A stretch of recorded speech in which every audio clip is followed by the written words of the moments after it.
ह्याचं तुला वाईट वाटतंय आणि तरी तुला तुझ्या मुलीने तुझ्या मनासारखंच वागायला हवंय.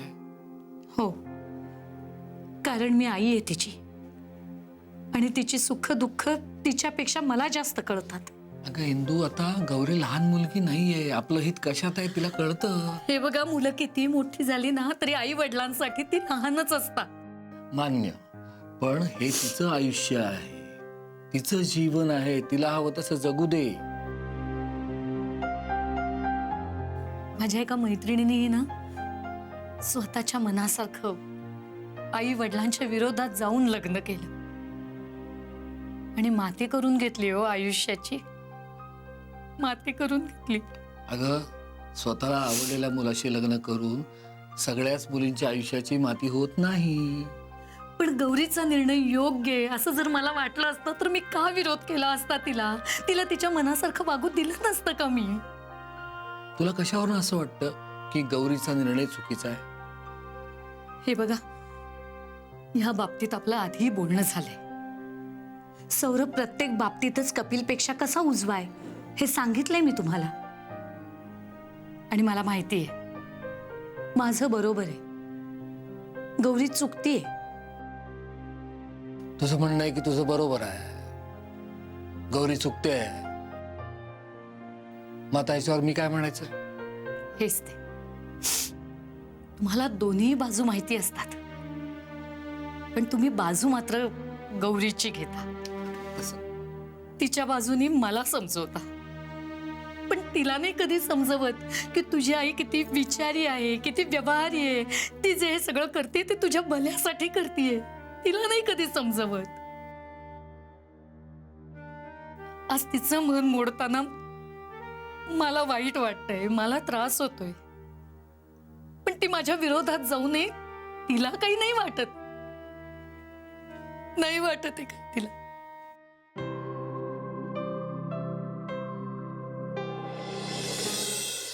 बहादूर, मी जाऊ गेटवर? जाओ जाओ जाओ. दे टोपी, दे तुझी, दे. ये ले लो.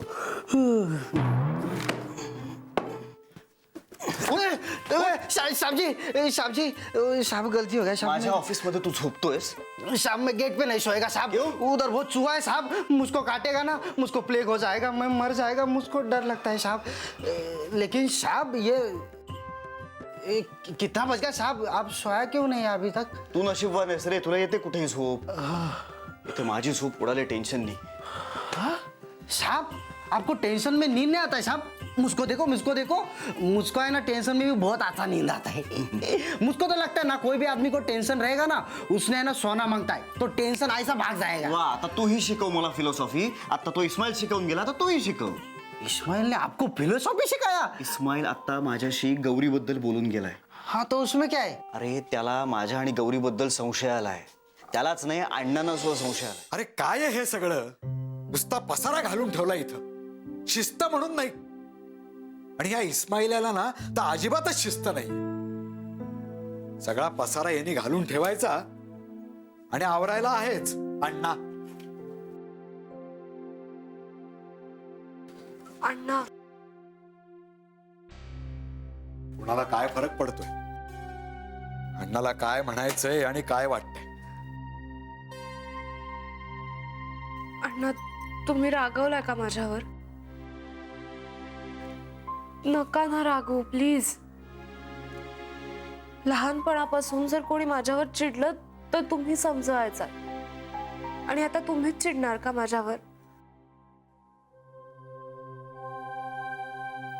तुम्हाला आठवतंय अण्णा, लहानपणी ना एकदा शाळेतून यायला मला थोडा उशीर झाला होता. थोडा काय, चांगला 1 तास उशीर झाला होता. मैत्रिणीकडे पुस्तक घ्यायला गेले आणि तिकडेच खेळत बसले. बाबा पण चिडले होते. तेव्हा तुम्ही अख्खं सोनसरी पालथं घातलं आणि मग मी सापडल्यावर मला आप्पा काकांच्या ऑफिसमध्ये नेऊन बसवलं. अण्णा, मला मुलीसारखं वाढवलंय तुम्ही. तुम्हीच रागवलात माझ्यावर तर मग मी कोणाकडे सांगायचं सगळं? अण्णांनी का रागवायचं ना? आणि कुणावर, तेही कशासाठी? मला माहितीये मी तुम्हाला हे सगळं सांगितलं नाही म्हणून रागवलाय. नाही गौरी, तू चुकीचा अर्थ काढलायस. तू मला सांगितलं नाहीस म्हणून मी रागावलेलो नाहीये. मग मी माझं लग्न सौरभ बरोबर ठरू दिलं म्हणून. आणि लग्न ठरल्यावरही मी त्याला कपिल बद्दल सांगितलं नाही म्हणून रागवलाय, हो ना? खरंच अण्णा, मला सौरभला सांगायची एकही संधी नाही मिळाली. अगं रोज भेटतेस ना तू त्याला. हो, पण ते कामासाठी. हे असं सगळं नाही बोलतायत तिथे. आणि अण्णा, मी सौरभला अशी कोणतीही गोष्ट इतक्या पटकन नाही सांगू शकत की ज्यामुळे तो हर्ट होईल. तो खूप चिडतो आणि इतरांमुळे जर तो चिडला तर त्याला सांभाळायला मी असते, पण जर माझ्याचमुळे चिडला तर त्याला कोण सांभाळणार? पण म्हणजे त्याला काही सांगायचंच नाही का? नाही, तसं नाहीये. कपिल आणि मी दोघांनीही सौरभशी बोलायचा प्रयत्न केलाय. इव्हन बाबांनीही सरांशी बोलायचा प्रयत्न केलाय, पण प्रत्येक वेळेला अशा काही गोष्टी घडल्यात ना की कोणाला काहीच बोलता आलेलं नाही. म्हणजे नियतीचीच अशी इच्छा आहे की तुम्ही कुणीही त्याला काही सांगूच नाही. म्हणजे तू त्याच्याशी लग्न करावंस. नाही, हे कसं पॉसिबल आहे अण्णा? मी सौरभला माझा नवरा म्हणून नाही स्वीकारू शकत.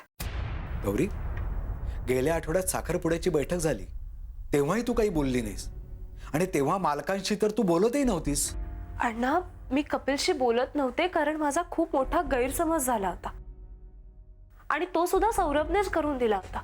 पण याचा अर्थ असा नाही की आम्ही सगळं मुद्दाम लपवतोय त्याच्यापासून. अण्णा, प्लीज मला समजून घ्या आणि मला माफ करा.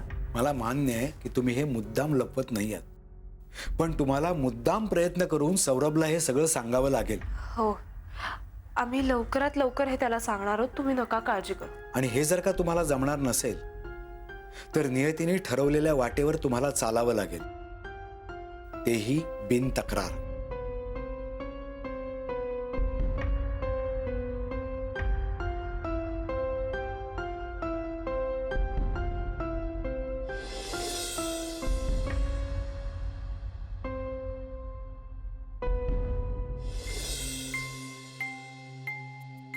अण्णा, गौरीताई आल्या होत्या. तू बघितलंस? हो. मग नव्हत्या आल्या.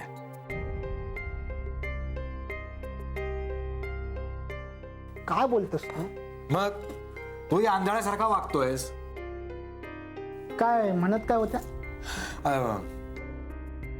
हेच रे, गोखल्यांच्या डब्यात काय द्यायचं ते सांगत होते. तुला? हो. अरे गोखल्यांच्या घरचं सगळं तिलाच माहिती ना. नाही, मला पण सांग ना काय काय लागतं त्यांना. आता काही नाही रे, शाकाहारीच बनवायचं सगळं. तू नको त्यात पडू. नाही, आज काय नॉनव्हेजची ऑर्डर नाही आहे. मला सांग ना, तुला काय मदत करू काय मी? तू काय बनवणार? काय पण बनवताय. डाळ बनवू काय? सांग कसली बनवू? चण्याची बनवू, उडदाची बनवू, मसूरची बनवू? मुगाची. पचायला हलकी असते. हा. मिरची कायची घालू, तिखट की लाल? अरे आजारी माणसाच्या जेवणात कुणी तिखट घालतं का? विसरलंच. हा. बरं, काय खोबरा खायचा घालू? सुका खोबरा की वरनं फक्त ओला खोबरा घालू? तुला कुणी केलं रे स्वयंपाकी? हा. अरे पथ्याच्या डाळीत फक्त हिंग आणि जिरे एवढंच घालतं. आणि हे बघ, आता प्रश्न विचारत बसू नको मला. तू तुझं काम कर, तुला सांगितलंय ते. तुला कळत नाही काय मी तुला उगाच सवाल करता येता? म्हणजे मी मुंबईला चाललोय बाबांना घेऊन. इथे माझ्या मित्राच्या वडिलांचं एक हार्टचं हॉस्पिटल. मी येऊ का? नको. अरे पण मग माझी मदत लागली तर? नाही, सध्या तरी नको. तुला जर खरंच माझी मदत करायची असेल तर एक मात्र नक्की कर. हे बघ गौरी, बाबा बरे होतील, मीच त्यांना बरं करेन. पण तोवर प्लीज तुझा निर्णय कळव. हे बघ गौरी, फायनल कॉल तुझा आहे. फक्त साखरपुडा व्हायच्या आधी ते कळव, नाहीतर काय ना गोंधळ वाढेल. हो तर हो, नाही तर नाही.